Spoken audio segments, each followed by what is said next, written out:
वासुदेवाय ओम नमो भगवते वासुदेवाय ओम नमो भगवते वासुदेवाय। हरे कृष्ण कृष्ण कृष्ण हरे हरे, हरे राम राम राम हरे हरे।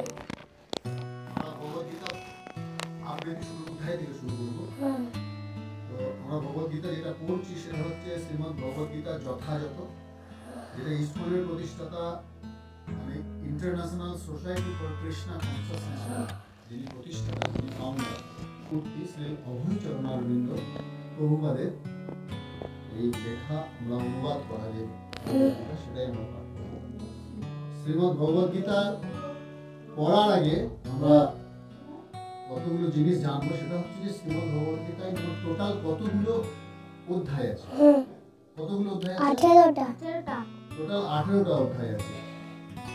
আর কতগুলো শ্লোক আছে? 700টা। শ্লোক।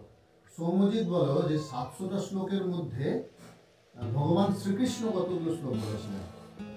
574টা। হ্যাঁ, ভগবান শ্রীকৃষ্ণ বলেছিলেন 574টা শ্লোক। আর অর্জুন কতগুলো শ্লোক বলেছিলেন? অর্জুন 41টা। অর্জুন 41টা শ্লোক বলেনি। 41টা শ্লোক কে বলেছিল? 41টা সঞ্জয় বলেছিল। Very good. তাহলে অর্জুন কিন্তু 41টা শ্লোক বলেনি, 41টা শ্লোক বলেছিল সঞ্জয়। আর অর্জুন কতগুলো শ্লোক বলেছিলেন? অর্জুন 84টা। Very good. অর্জুন বলেছিলেন 84টা শ্লোক। আর একটা শ্লোক যেটা দিয়ে আমাদের ভগবদ্গীতা শুরু হচ্ছে, সেই শ্লোকটা প্রথম অধ্যায়ের প্রথম শ্লোক, সেটা কে বলেছিল? ধৃতরাষ্ট্র। Very good. তাহলে টোটাল হয়ে গেল 700 শ্লোক, 18টা অধ্যায়। শ্রীমদ্ ভগবদ্গীতা 18 অধ্যায় এবং 700 শ্লোক। আমরা এই 700 শ্লোকই পাঠ করব। তো এইবারে আরেকবার আমরা রিভাইজ করে নিই। তাহলে ভগবদ্গীতার কতগুলো অধ্যায় আছে? 18টা। কতগুলো শ্লোক? 700টা। ভগবান শ্রীকৃষ্ণ কতগুলো শ্লোক বলেছিলেন? 74টা। অর্জুন কতগুলো শ্লোক বলেছিলেন? 84টা। সঞ্জয় কতগুলো বলেছিলেন? 41টা। এবং ধৃতরাষ্ট্র একটা। আর সেই একটা শ্লোক দিয়ে আমরা ভগবদ্গীতা শুরু করব। আমরা জানি যে শ্রীমদ্ ভগবদ্গীতাটা শুরু হয়েছিল কোথায়? না যুদ্ধক্ষেত্রে, যখন পাণ্ডব আর কৌরবদের মধ্যে যুদ্ধ শুরু হয়। ভগবান শ্রীকৃষ্ণ পাণ্ডবদের পক্ষে ছিলেন, কারণ ভগবান শ্রীকৃষ্ণ ভক্তের ভালোবাসার কাঙাল। তিনি যেদিকে ভক্ত যাকে ভালোবাসে, কৃষ্ণ ভগবান তার সাথেই থাকেন। তো পাণ্ডবদের পক্ষে ভগবান শ্রীকৃষ্ণ ছিলেন, আর কৌরবদের পক্ষে ধৃতরাষ্ট্রের 100 পুত্র এবং পিতামহ ভীষ্ম, গুরু দ্রোণাচার্য এবং গুরু দ্রোণাচার্যের পুত্র অশ্বত্থামা এবং আরো অনেক রথী মহারথীরা ছিলেন। সেই যুদ্ধক্ষেত্র শুরু হওয়ার আগে প্রথম যে শ্লোকটা, সেটা ধৃতরাষ্ট্র জিজ্ঞাসা করে। কাকে জিজ্ঞাসা করে? না সঞ্জয়কে। সঞ্জয় কে ছিল? সঞ্জয় কে ছিল? সঞ্জয় ছিল ধৃতরাষ্ট্রের অ্যাসিস্ট্যান্ট। ধৃতরাষ্ট্রের পাশাপাশি থাকতো। আর কি ছিল? না সঞ্জয় ছিলেন ব্যাসদেবের শিষ্য। সেই জন্য ব্যাসদেবের আশীর্বাদে, ব্যাসদেব আমাকে একটা বেনিডিকশন দিয়েছিল, মানে আশীর্বাদ দিয়েছিল। সেই আশীর্বাদের জন্য তিনি কি করতেন? না ঘরে বসে, মানে ঘর বলতে ধৃতরাষ্ট্রের যে রাজমহল, মহলে বসে যুদ্ধক্ষেত্রে সমস্ত সিনটা লক্ষ্য করতে। সেই জন্য প্রথম অধ্যায় শুরু হচ্ছে বিষাদ যোগ। প্রথম অধ্যায়টা কি? না বিষাদ যোগ। অর্জুনা বিষাদ যোগঃ। অর্জুনা বিষাদ যোগঃ। বিষাদ মানে দুঃখ, কষ্ট। বিষাদ মানে বিষাদ যোগ। তা প্রথমে আমরা শ্লোকটা আবৃত্তি করব। ধৃতরাষ্ট্র উবাচ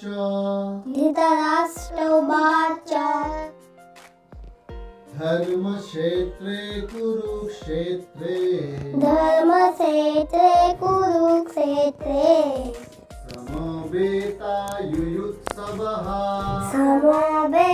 সমবেতায়ুৎসবঃ মামকা পাণ্ডবেশ্চৈব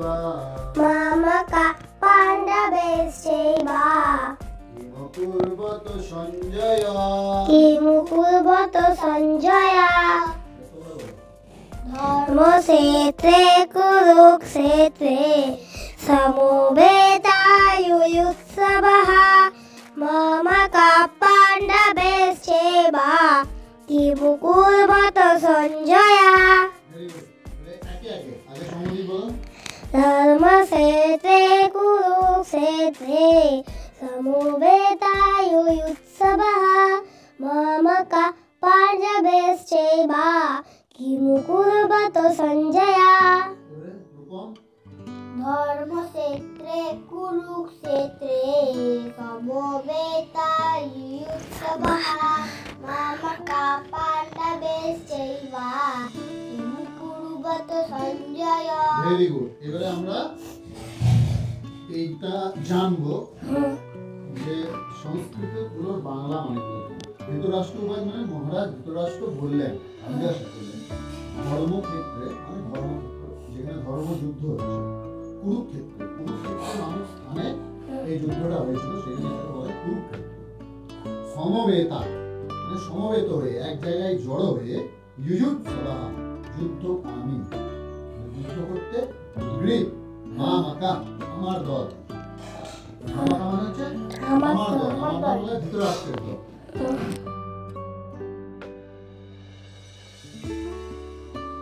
পাণ্ডুর পুত্ররা মানে ওর ভাইয়ের ছেলেরা, পাণ্ডুর পুত্ররা 5 জন ছিল। চ এবং অবশ্যই কিম কি অকুর্বত করেছিল সঞ্জয় হে সঞ্জয়। তাহলে ধৃতরাষ্ট্র বললেন যে হে সঞ্জয়, ধর্মক্ষেত্রে কুরুক্ষেত্রে যুদ্ধ করার মানুষে সমবেত হয়ে আমার পুত্রেরা এবং পাণ্ডুর পুত্রেরা কি করলো তুমি আমাকে বলো। কেন? তার কারণ ধৃতরাষ্ট্র চোখে অন্ধ ছিল, দেখতে পেত। সেই জন্য যুদ্ধক্ষেত্রে তো যেতে পারেনি, ও তো ঘরে বসেছিল, আর ওর পাশে বসেছিল কে? সঞ্জয়। সেই জন্য সঞ্জয় ছিল ব্যাসদেবের আশীর্বাদ প্রাপ্ত একজন, ব্যাসদেবের খুব ভালো শিষ্য। সেই কারণের জন্য সঞ্জয় দেখতে পাচ্ছিল, ওকে জিজ্ঞাসা করলো যে ধর্মক্ষেত্রে আর এই কুরুক্ষেত্রে যে যুদ্ধ হবে, আমার পুত্র আর পাণ্ডুর পুত্র এক জায়গায় জড়ো হয়ে কি করলো তুমি আমাকে বর্ণনা করে বলো। এটা যদি আমরা সম্পূর্ণ বিষয়বস্তুটা জানি, এগুলো আমরা পরে জানবো। এখন আমরা শ্লোকগুলো শিখবো এবং শ্লোকগুলোর মানেগুলো জানবো। পরবর্তীকালে আমরা এগুলো শিখবো। এবারে নেক্সট যে শ্লোকটা আছে সেটা হচ্ছে 2 নম্বর শ্লোক। তাহলে ধৃতরাষ্ট্রের 1 নম্বর শ্লোক দিয়ে অর্জুন বিষাদ যোগ মহাভারতের মানে ভগবদ গীতার প্রথম অধ্যায় শুরু হয়ে গেল।